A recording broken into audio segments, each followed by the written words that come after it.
Joining us today is Republican Congressman Michael McCaul from Texas. He's the ranking member of House Committee on Foreign Affairs. Congressman McCaul, thank you so much for speaking with Voice of America. No, thanks to you. Thanks for having me. I would like to start off the report you have been working on for more than a year, the investigation report on the origins of COVID.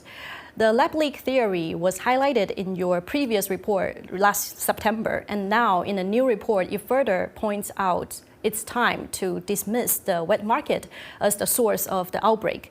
Based on what you have seen and what kind of new evidence that leads you to think it's more likely than not that the coronavirus emerged from a lab leak accident? Yeah, well, last September, our report came out. We said it was a possibility. Now I believe there's a preponderance of evidence that it was manufactured in the lab and it leaked, most likely accidentally. The evidence we've obtained, since that time, several things. One is that around September, we're starting to see a lot of cases coming in Wuhan to the hospitals.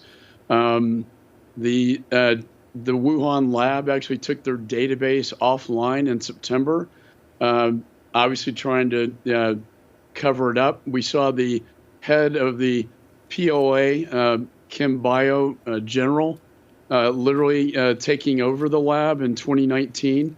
There were the Military World Games that took place in October, where we have heard testimony, 9,000 athletes traveling to Wuhan saying it was on lockdown. And then many of these athletes leaving Wuhan with flu-like symptoms consistent with COVID. In addition, we had 3 of the researchers at the lab hospitalized with flu-like symptoms. Finally, it's pretty clear now with open source documents and papers that were written by this Dr. Shi, or the Bat Lady, with Peter Daszak, that they were involved in this gain-of-function genetic manipulation, attempting to create a very harmful, dangerous SARS-like virus that they could then develop a vaccine for. And then we had State Department cables warning about the safety protocols that were not taken at the lab. We've also found out that this should have been done at a BSL-4, but it was done at BSL-2 and 3 labs, not really sufficient to safeguard. And then finally, the WIV zone director was raising questions about the safety of the lab in September. And then you see millions of dollars being put into the system for additional security measures and to basically air purification, wastewater treatment. It's just very compelling when you look at all the circumstantial evidence in this case. Without China's cooperation and transparency, do you believe a WHO-led international investigation can really get to the bottom of it? Well, I think the WHO was very ineffective in warning the world about a global pandemic. They've been very ineffective in investigating this. At the end of the day, the answer from top scientists are sitting in the archives of the Wuhan lab itself, that the PRC will not release publicly. I would ask the Chinese government to release those archive records, because that would be the smoking gun, if you will, because if that archived data that they took offline in the middle of the night in September actually directly corresponds to COVID-19, then you've made your case as a prosecutor, which I served for many years. It's incumbent upon the Chinese Communist Party to comply so we don't have this happening again. Mm-hmm.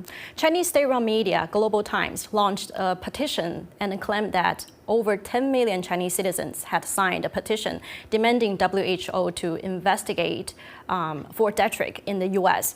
What's your take on China's rejection and their new narratives on COVID origins? Well, they're going to lie and say it was the United States military or blame it on the United States. It's absolutely false. I've looked at a lot of the geospatial satellite data. Something was happening in Wuhan, and according to the athletes that came in that testified about the conditions there and actually contracting a SARS-like virus, and taking it back. That was the first super spreader, was actually in September. But they're going to lie about this. And the truth does lie in those archive records, which they probably will never release that. We know they detained the doctors to silence them. We know they destroyed lab samples the cover-up was extraordinary. And, you don't, being a prosecutor for many years, you don't cover up something this extensively unless you got something to hide and you're doing something wrong. I can tell you this did not come out of the United States. I think it's very clear, and even Dr. Fauci will tell you it came out of Wuhan. Mm-hmm. President Biden actually ordered a 90-day review by the intelligence community. And has the Congress been informed about the latest of the investigation? No, they have a timetable, we think, by the end of August. I would hope that report would be shared with the Congress. And I know some of this will be classified. My report has a classified annex to it. But I would hope our intelligence community will work with members of Congress really just to get to the truth. And I think they're going to be taking a look at my report and hopefully, in their assessment about what happened. They were taking specimens from bats 1,000 miles away, where a lot of these SARS cases came out of originally, back in 2004. But it was very, really playing with fire in a laboratory to take these specimens to the Wuhan lab under inappropriate safety conditions, and then genetically manipulating this to make it more virulent, more transmissible, and contagious. If the intelligence community, in the end, concludes the same thing that you have, what should the U.S. do, and what should the world do? Well, the international community really needs to stand up, and the PRCs defied the WHO and their investigation at every given turn. I think we need top scientists from around the world to have access to the lab, to get access to these database archived records that would establish the truth here.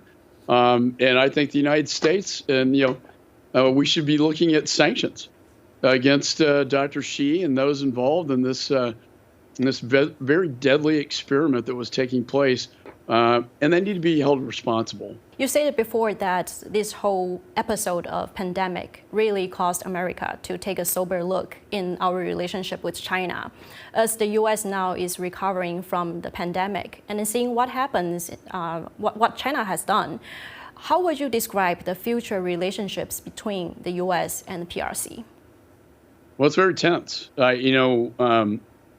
talked to, Secretary James Baker. Back in the day, we tried to bring China into the family of nations as a responsible partner. And we tried to work with them to hopefully they could move towards a democracy. And you know what? As he told me, it just didn't work. And here we are, decades later.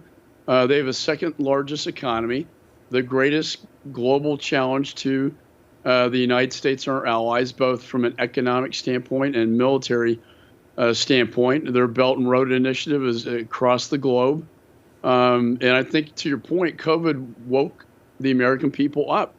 They didn't realize, by the way, that we were so dependent on medical supplies coming out of China, or they cornered the market on rare earth minerals, or the advanced semiconductor chip, the Chips for America Act, so we can produce more of these chips that are in everything from your iPhone to the F-35, and to protect our national security here in the United States. These are things that we are looking at in the Congress, and we're also looking at capital flows that come out of the United States and directly fund the PLA itself from the United States. And then finally, the idea that we have American taxpayer dollars going into the Wuhan lab to fund this very dangerous research. I think most Americans didn't know that or understand it, and they don't tolerate that.